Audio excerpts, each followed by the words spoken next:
السلام علیکم ورحمۃ اللہ وبرکاتہ۔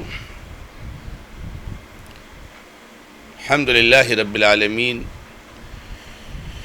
واشہد ان لا الہ الا اللہ وحدہ لا شریک لہ، واشہد ان محمدا عبدہ ورسولہ صلی اللہ تعالی علیہ وآلہ وسلم۔ اعوذ باللہ من الشیطان الرجیم، بسم اللہ الرحمن الرحیم۔ کتب علیکم اذا حضر احدکم الموت ان ترک خیرا الوصیۃ للوالدین والاقربین بالمعروف حقا للمتقین۔ معزز اور موقر ناظرین و ناظرات، سلسلہ تفسیر قرآن میں سورۃ البقرہ آیت نمبر 180 کی تلاوت آپ کے سامنے کی گئی ہے۔ اس آیت کریمہ کو آپ کے سامنے اس سے پہلے والے درس میں پیش کیا جا چکا ہے، اور بتایا گیا آپ کو کہ یہ آیت وصیت کی مشروعیت پر دلالت کرتی ہے، اور پھر وصیت سے متعلق جو آیت میں فرضیت کی بات کہی ہے اس کے حوالے سے کچھ باتیں آپ کے سامنے رکھی گئی۔ آج کے درس میں وصیت سے متعلق کچھ اہم شرعی ضابطے جو ہمیں بہت ضروری ہے کہ ہم ان کو جانیں، اس کا ذکر کرنا مقصود ہے، کیونکہ یہ ایسا معاملہ اور ایسا وقت اور ایسا مرحلہ ہے میرے بھائیوں اور میری بہنوں کہ اس میں بہت سارے لوگ غلطی کر جاتے ہیں۔ کبھی کبھار دیکھا جاتا ہے کہ ایک بھائی اپنے کسی لڑکے کے لیے وصیت کر جاتا ہے، اپنی بیوی کے لیے وصیت کر جاتا ہے، جو کہ بہت بھیانک غلطی ہے۔ کبھی کوئی ایک بھائی اپنی کسی اولاد کے لیے وصیت کرتا ہے کہ اس کو نہیں مال ملنا ہے، کیوں؟ وہ ان کے ساتھ اچھا نہیں تھا، ان کی خیر خبر گیری نہیں کرتا تھا، تو ان کو محروم کر دیا تھا۔ نہیں، درست نہیں۔ تو وصیت کے ضابطوں کے بارے میں سب سے پہلا ضابطہ تو یہ ہے کہ وصیت یہ صرف اور صرف ان لوگوں کے لیے ہوگی جو وارث ہونے والے نہیں۔ کسی بھی وارث کے لیے وصیت نہیں ہو سکتی، اور اگر کوئی وصیت کرتا ہے تو وہ وصیت باطل ہے، کالعدم ہے، اس کا کوئی اعتبار نہیں، نہ اس پر عمل کیا جائے گا اور نہ اس کی کوئی ویلو اور حیثیت ہوگی۔ یہ بھی ہم جان لیں، اس لیے کہ بہت سارے بھائی ہمارے اس غلط فہمی کے شکار ہیں کہ مرنے والا جو بھی وصیت کر دے ہمیں اس کو نافذ کرنا ضروری ہے۔ نہیں میرے بھائی، مرنے والا غلط بات کی وصیت کرتا ہے تو ہمیں اس کو نافذ کرنا ضروری نہیں، بلکہ اس کو نافذ کرنا حرام ہے ہمارے لیے۔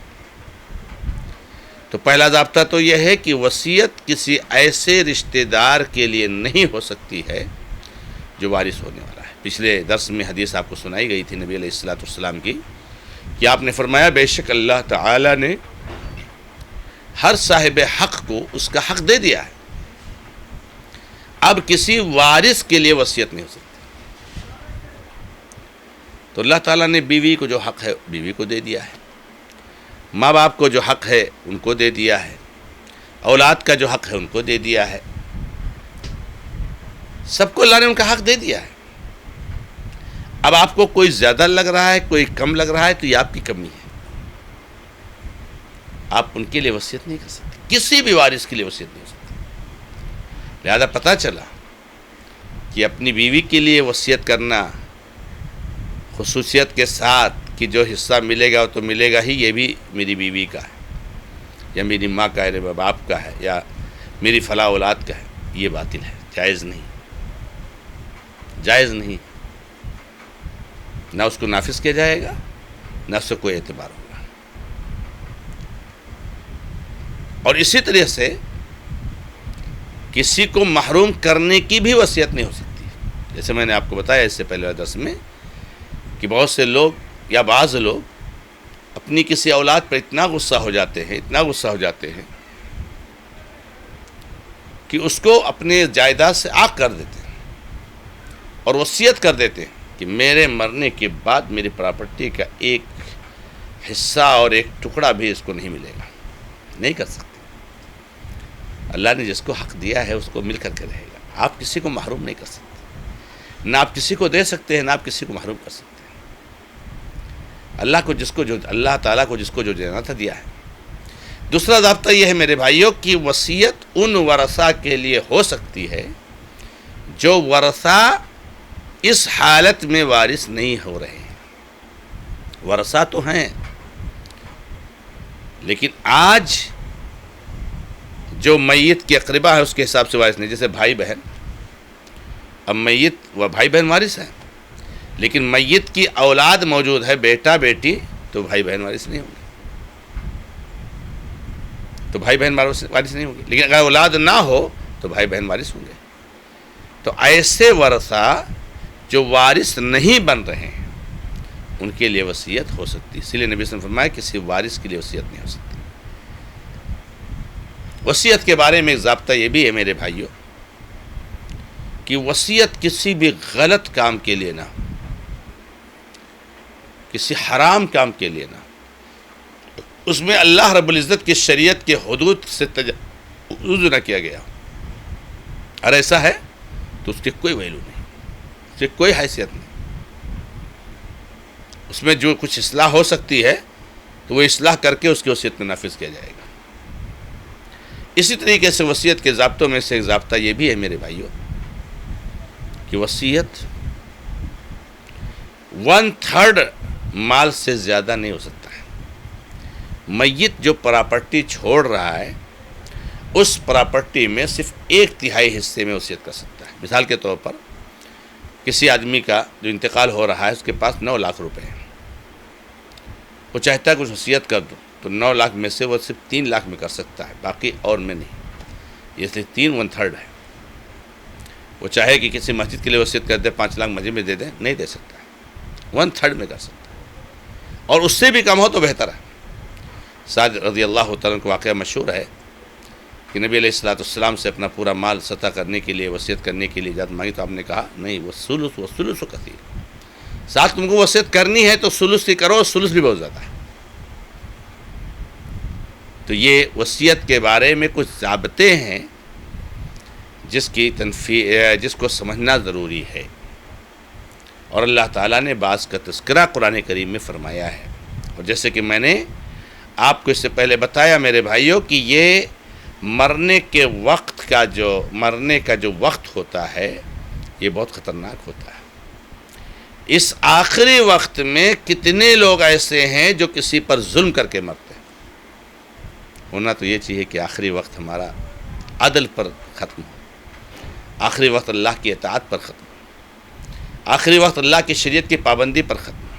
لیکن نہیں، ہمارا آخری وقت ظلم پر ختم ہوتا ہے، کسی کا حق مارنے پر ختم ہوتا ہے. اور سبحان اللہ، اللہ ہم سب کی حفاظت فرمائے. اللہ کے نبی علیہ السلام فرماتے تھے انما الاعمال بالخواتیم. اعمال کا دار و مدار خاتمے پر ہوتا ہے. خاتمہ اگر ظلم پر آپ کا ہوا تو اسی پر تو آپ کے اعمال کا دار و مدار ہے. اب ظالم مانے جائیں گے میرے بھائی. اس لیے اللہ کے بندو وصیت کے مسئلے کو سمجھنے کی کوشش کرو، وصیت کے ضابطوں کو جانو اور شرعی اصول اور ضابطے کے مطابق وصیت کرنے کی کوشش کرو اور وصیت نافذ کرنے کی کوشش کرو. اسی طریقے سے وصیت کے بارے میں ایک جو اہم بات ہے کہ وصیت مستحب بھی ہے، یعنی کسی مسجد، کسی مدرسے میں کسی غریب کو، کسی یتیم کو دینے کی وصیت کرنا یہ بھی جائز ہے. اور یہ بھی بہت اعلیٰ المیہ ہے کہ جب کسی کا انتقال ہونے قریب ہوتا ہے تو اس کی جو اولاد ہوتی ہے وہ سمجھتی ہے کہ پراپرٹی پر پورا قبضہ میرا ہے. باپ کو وصیت کرنے نہیں دیتے، اور اگر باپ وصیت کر بھی جاتا ہے تو ہڑپنے کی کوشش کرتے ہیں، کہتے ہیں میرے ابا کی پراپرٹی میں لوں گا. میرے بھائیوں، اگر باپ والد محترم 1/3 میں، 1/3 میں اگر وصیت کرنا چاہتے ہیں کسی مسجد، مدرسے، کسی غریب کو، آپ کو قطعاً روکنے کا حق نہیں. اللہ رب العزت سے دعا ہے کہ رب العزت ہمیں اور آپ کو وصیت کے مسائل کو جاننے اور اس پر عمل کرنے کی توفیق عطا فرمائے. هذا ما عندي والله تعالى عالم والحمد لله رب العالمين وصلى الله على محمد وسلم تسليما كثيرا والسلام عليكم ورحمة الله وبركاته.